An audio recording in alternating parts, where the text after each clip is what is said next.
네, 오늘은 제 주위에 계신 분들이 이 1216 대책을 어떻게 활용하는지에 대한 얘기를 해보도록 하겠습니다. 일단 19년도 12월 16일자 기획재정부 보도자료죠.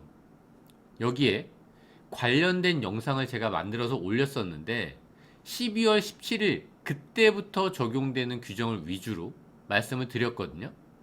그 중에 하나였죠. 가장 눈에 띈다는 거. 뭐였죠?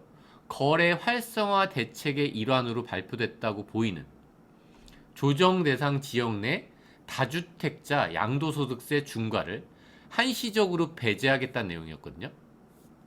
그게 어떤 내용이었죠? 다주택자가 조정 대상 지역 내에 주택을 팔 때 그때 중과되는 거죠. 몇 프로 중과되죠?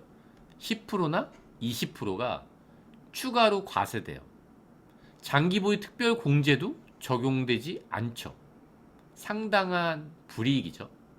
이게 어떻게 바뀌죠? 구체적으로 양도세 중과를 하지 않는데요.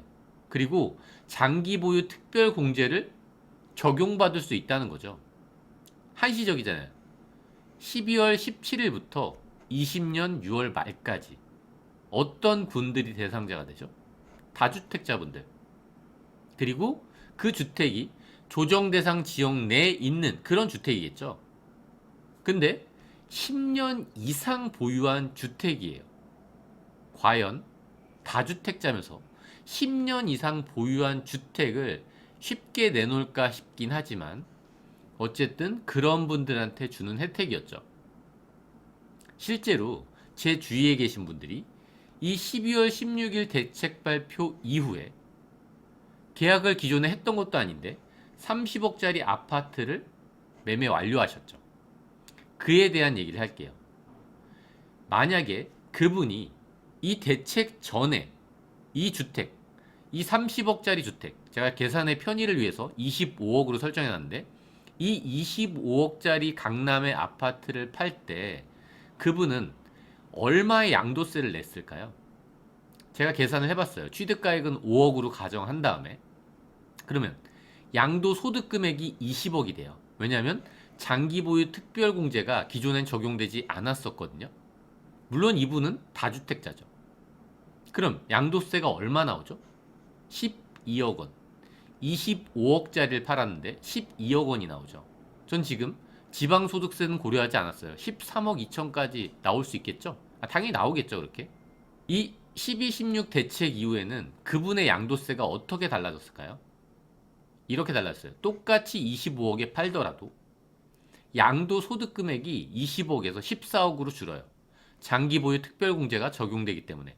그리고 중과세율이 적용되지 않기 때문에 양도세가 5억 5천이 되죠.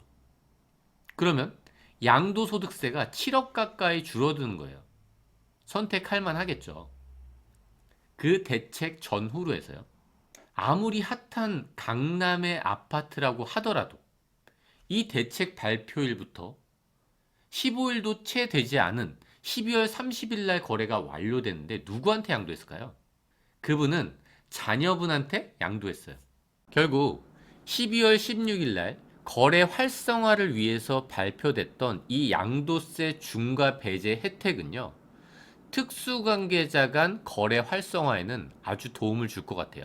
물론 우리가 특수관계자한테 매매하는데도 효과적이지만요. 또 효과적인 게 하나 더 있죠.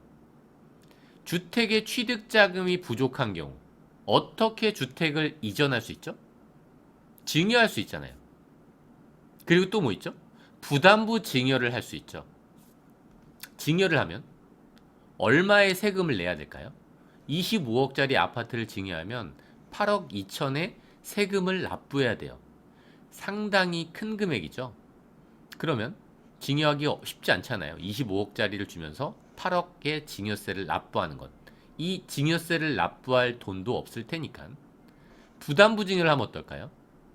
저 대책 발표 전에 이 25억짜리 아파트를 15억의 전세보증금, 물론 대출 포함해서 15억이라고 보고 이 10억을 증여했어요. 이때는 얼마만큼의 세금이 나올까요? 부담부 증여는 증여세도 부과되고 양도세도 부과되는데 그 중에 증여세 10억을 줬잖아요. 그러니까 10억과 관련된 증여세 2억 2천. 그리고 양도세도 나오죠. 15억 원을 양도한 걸로 본다면, 왜냐하면 전세보증금이나 대출금이 15억 정도 있었거든요. 그러면 양도소득은 얼마인가요? 12억. 양도세 7억 7백. 왜죠? 장기보유 특별공제가 적용되지 않았었잖아요, 기존엔. 그리고 세율도 중과세율이 적용됐었죠. 그러면 그냥 증여한 것보다 오히려 부담부 증여가 세금을 더 많이 내야 되죠. 증여한 것도 심지어 작은데, 그 대출금도 넘겨줬는데, 그 전세보증금도 자녀가 부담해야 되는데도 불구하고 증여보다 세금이 1억 천만큼 증가하죠. 근데 12, 16 대책 이후의 세금은 어떻게 될까요? 부담부 증여를 했어요. 증여세는 동일하겠죠. 10억을 주면 2억 2천 정도. 양도세는 어떻게 달라질까요? 일단 양도가액 15억 원을 가정했잖아요. 장기보유 특별공제가 적용되죠. 그리고 세율이 기본 세율이 돼요. 그럼 산출세액이 어떻게 되죠? 3억. 이 대책 전과 후의 세금을 한번 비교해 볼게요. 방금 전에 봤던 이 부담부 증여의 세금 변화 얼마죠? 대책 발표 전에는 25억짜리 아파트를 부담부 증여로 넘길 때 세금을 9억 3천. 지방세가 포함되어 있으니까 이거보다 더 많겠죠. 10억 정도 내고, 대책이 발표되고 나서 지금 부담부 증여를 하면 5억 4천이네요. 물론 여기도 지방세는 고려돼야 돼요. 3천만 원 정도. 어쨌든 세금이 아주 큰 폭으로 절감되죠. 4억 이상 절감되잖아요. 그러니까 이 부담부 증여도 활성화시킬 수 있겠죠. 부담부 증여가 뭐죠? 자녀한테 대출이나 전세 보증금을 끼고 아파트를 증여하는 거죠.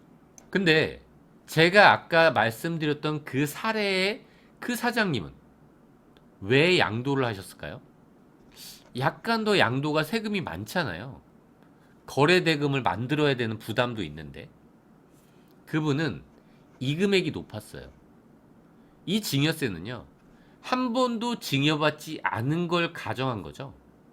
근데 이미 증여를 많이 받았다면, 내 한계세율이 이미 30%라면, 이미 그분은 40%였는데 40%라면 이것만 4억이 돼요.